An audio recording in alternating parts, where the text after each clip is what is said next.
So in this video, it should technically be the first video, since that we're going to look through the how to answer the extract questions for AQA A-level history. However, I recorded another video before this, so to you this will be the first video, but to me this isn't. So we're going to start by looking at the assessment structure of the A-level history for AQA, and then we're going to look at how to answer in detail the extract questions, which are the first questions that you will come across when you do your exams. So AQA A-level history is split into 3 sections.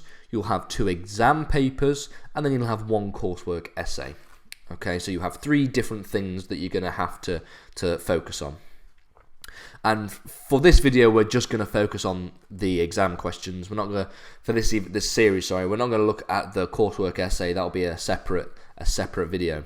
So the exam papers, there are 2 exam papers that you're required to sit.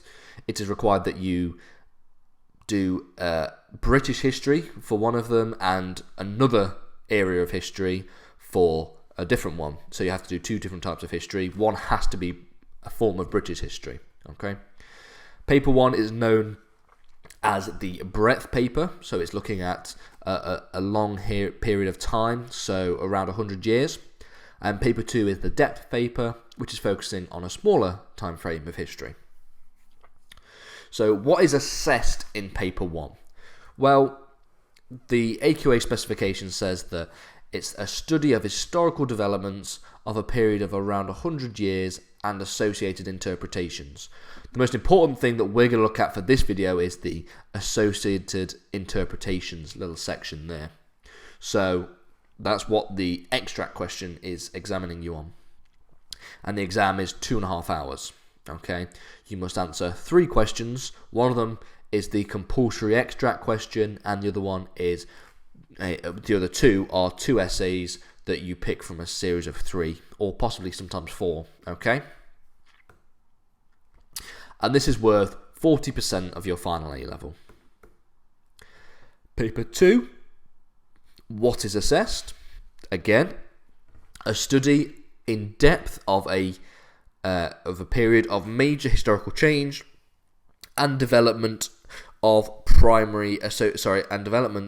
and associated primary evidence. That's what the AQA specification says. Again, the important bit that we'll look at in the final video, in the source questions video, is this bit here, which is associated primary evidence. This is the section A part of the paper. Okay, paper has the same structure as paper 1. The only difference is, instead of a compulsory extract question, what we're going to look at today, there's a compulsory source question. Okay, so how to answer extract questions. These are what I believe most people are stumped on the most when it comes to the 3 types of questions to answer.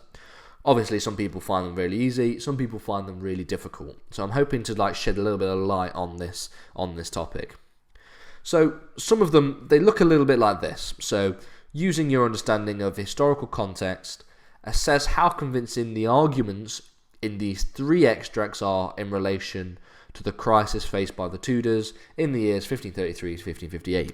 So it's a very long-winded question, and it's asking you to get the sort of it's asking you to look at arguments from historians within 3 sources, within 3 extracts, effectively. Okay, and to achieve an A or A star, you must show very good understanding of the interpretations put forward in the extracts, combined this with strong knowledge of history, and evaluate the arguments with strong evidence. So that's just the sort of typical AQA mark scheme for these questions. Okay, so you're asked to show good understanding of the interpretations put forward in the extracts. The interpretations being the arguments. Okay, so there's a little bit of semantic nomenclature that is sort of mixed around between the mark schemes and the questions and how to answer them. So you need to make sure that you know what everything is saying and what everything means. Okay, so what does all this mean? Well, you're given 3 extracts from historians. In these extracts are various arguments the historians are putting across about the different topics, or they're arguments, but they're also just, they can also just be a statement that that you could argue is an argument, if that makes sense. Okay, we'll get on to how to do it in a specific question in a minute. Okay, your job is to pick out these arguments and evaluate them to decide which arguments are most convincing, and then you do this using historical evidence. Okay, so we have been given an extract here. I apologise for anybody who doesn't do Tudors. I'm aware that Tudors is one of the most popular modules, so it was quite hard for me to it would have been hard for me to do an example for every single option in the AQA history, because there's like 20. So we've got Tudors. If you want me to do more for different topics, let me know and I'll do that. But for now, we're sticking with Tudors. Okay. So I'm going to read this out aloud, and then we're going to look at how we would tackle it. Okay. So extract A is adapted from W. Jones' The Mid-Tudor Crisis from 1973.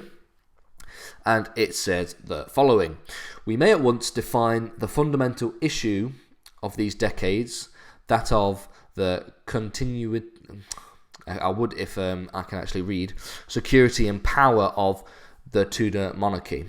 The theme of ensuring security is constant, whether this takes the form of Henry VIII's frantic quest to stabilise the succession to the throne following the birth of Edward in 1537, or of Edward VI, a sickly boy destined never to achieve adulthood, or finally Mary, the Spanish Tudor, the most tragic of them all.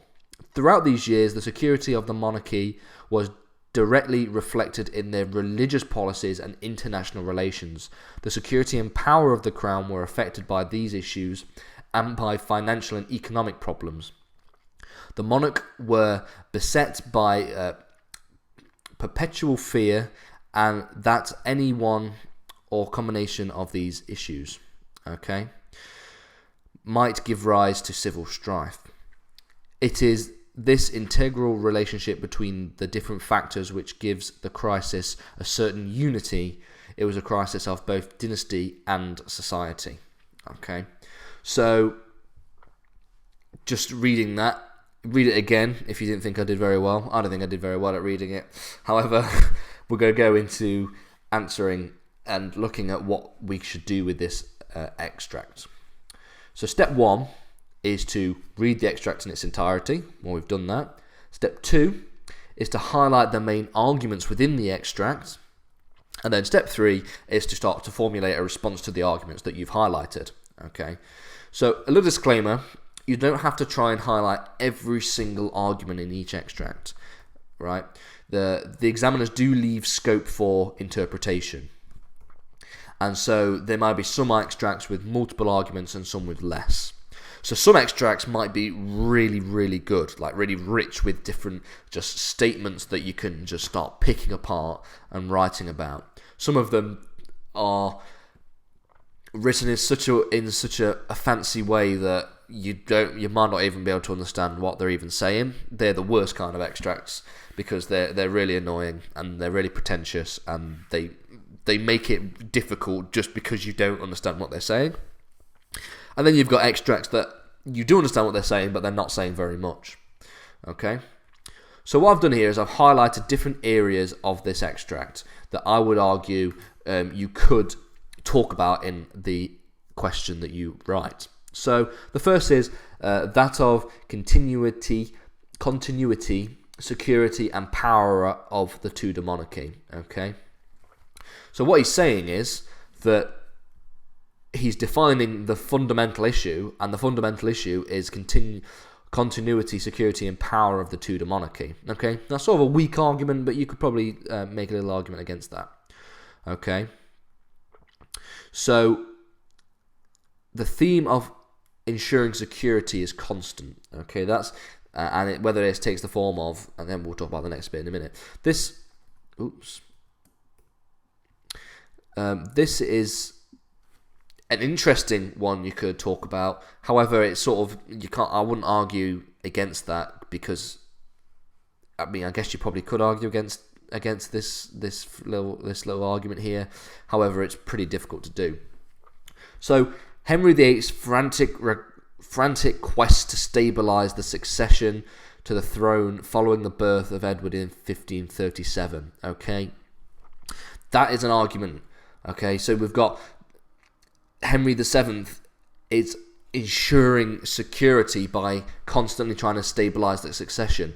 Well, we could argue either way. We could argue yes, he was, and no, he wasn't. Well, you could say that his constant wars with France wasn't very good at stabilising the succession, and especially in his later years between 1540 and 1547, he was constantly at war with France. He was almost obsessed with France, and so when the extract is making the argument that Henry VIII was trying to ensure security and was trying to stabilise the succession, well, the evidence might not suggest that. Okay. You've also got here, if we go down a little bit, Mary, the Spanish Tudor, the most tragic of them all. Well, you could argue that's a little bit of an emotive statement. You could argue that was Mary the most tragic of them all? Of the three monarchs within the mid-Tudor crisis, the sort of end of Henry VIII, Edward, and then Mary, was Mary the worst of the three? You could argue, yes, she was. You've got, poor foreign policy. You've got poor religious questions. You could argue, no, she wasn't. Edward was the worst, because Edward was being ruled by a protectorate who was a radical Protestant. So, you can look at either way. Another main argument that I think was everyone should have highlighted if they had this question was, throughout these years, the security of the monarchy was directly reflected in their religious policies and international relations. Okay? So, he's arguing that effectively these problems, the security of the monarchy, these problems came about because of religion and foreign policy. Okay, and I agree with him, and you can definitely argue for why that's the case. You can talk about Henry VIII effectively creating this schism between the Catholic and Protestantism and the Church of England, and then you could talk about Edward becoming a radical Protestant under Northumberland and Somerset, and then Mary being almost a radical Catholic and trying to overthrow everything Protestant when she came into power. So that's one thing we can look at. We can look at the religion. Second, we can look at the foreign policy. Edward had a terrible foreign policy. Henry VIII had a terrible foreign policy in his later years when he kept invading France. Mary lost Calais to France. So there was really a number of blunders in terms of foreign policy that we could argue for in this little section here. So this is another argument we can look at. If we look at the bottom bit, I've highlighted pretty much all of it, but I have left spaces because you could pretty much pick out arguments from all of this. So the security and power of the crown were affected by these issues and by financial and economic problems. So the argument here is these were issues, religious and foreign policy, but also there were financial and economic problems that caused this crisis. That is what W. Jones is arguing in this little section here. And again, you can argue why that's convincing and why that's not convincing using your historical evidence. The monarchs were beset by the perpetual fear that any one or combination of these issues might give rise to civil strife. Okay, again, a little weak one here, but effectively he's arguing that the monarchs were afraid of rebellion, were afraid that these things would cause rebellion. Okay, again, and it's also difficult with this extract question because the person who wrote this has used little bits of emotivism, so suggesting that the monarchs were in fear, suggesting that, the most tragic of them all. If you're using emotivism, you're talking about the monarch's emotions, then it's very hard to argue if that's convincing or not, because we don't know if they were in fear or not. We can only assume that they might have been in fear based off the policies that they made. So that's a little argument for possibly why this extract is less convincing. It is this integral relationship between the different factors which give the crisis a certain unity. It was a crisis of both dynasty and society. So this little section, this little last couple of sentences, wraps up the entire extract. So here, he's not arguing that any one of these things was the cause of the mid-Tudor crisis. He's not saying that it was just religion that caused the mid-Tudor crisis, or just foreign policy, or just economic problems. He's saying it was a combination and a relationship between all of these factors which gave rise to this mid-Tudor crisis. Okay, and he's talking about it being a crisis of both society and dynasty. So, you could talk about possible societal problems. Okay. That was a very long-winded explanation of these little arguments. Not all of them you can talk about. If you look at these arguments here, you could probably think about which ones are easier to tackle. Okay, so we're going to go and have a look at how we're going to tackle them and how we're going to write about them. Now we've gone through and explained them in more detail than I think you can possibly imagine. So, as you can see, I've picked out a possible 8 arguments made here. You're not expected to have detailed evaluations of every single argument in each extract, because this would take longer than the hour that you're given. Okay, being able to evaluate at least 3 arguments will ensure that you have higher grades. Okay, so what do we do next? So you're not expected to use you are expected to use your own historical knowledge to evaluate these arguments. So ignore the not, you actually are expected to do this. Okay, this means using your knowledge to decide whether the argument is convincing or unconvincing. Okay, so for example, we've got here as one of the arguments from the extract that I picked out, directly reflected in their religious and policies and international relations. This is convincing because we know from our knowledge that there was religious turmoil following the establishment of the Church of England.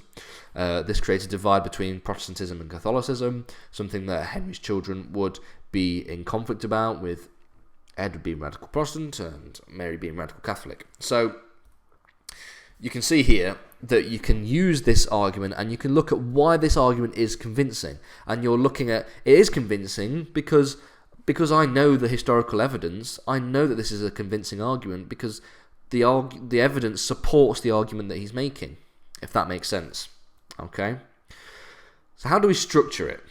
That's the big question. So it's not an easy one to answer either. There's no one way of structuring an essay question or an exam question or any kind of question like that. Most level 5 answers that you see on the AQA website have just 3 huge paragraphs where it's just huge chunks of information analysing each one. Okay. However, you can still achieve a level 5 by splitting these up. Okay. You could if you had very good writing and you had the historical knowledge and you picked out the arguments correctly, you could just write a paragraph for each argument and have 20 paragraphs all the way down. Okay. Whatever works for you. And I think it's really important that we look back at what the question is actually asking us when it comes to structuring. So I'm going to go all the way back. We'll see. So using your understanding of historical context, so using our historical knowledge, assess how convincing the arguments in these 3 extracts are in relation to the crisis faced by the Tudors. Okay. So forget about the in relation to and then the Tudors. So how convincing the arguments in these 3 extracts are. So it's technically not actually asking you to come to a conclusion as to which of the extracts is most convincing. It's asking you how convincing the arguments in each of the 3 extracts are. Okay? However, I would always say that if you have time, writing a little 1-sentence conclusion saying which one you think is the most convincing, I think that that's always a good idea. Even if it's not specifically asked in the question, if you've got time, you should be able to just write a quick 1-sentence line saying, overall, from this extract A is most convincing, for example, and explain why a little bit.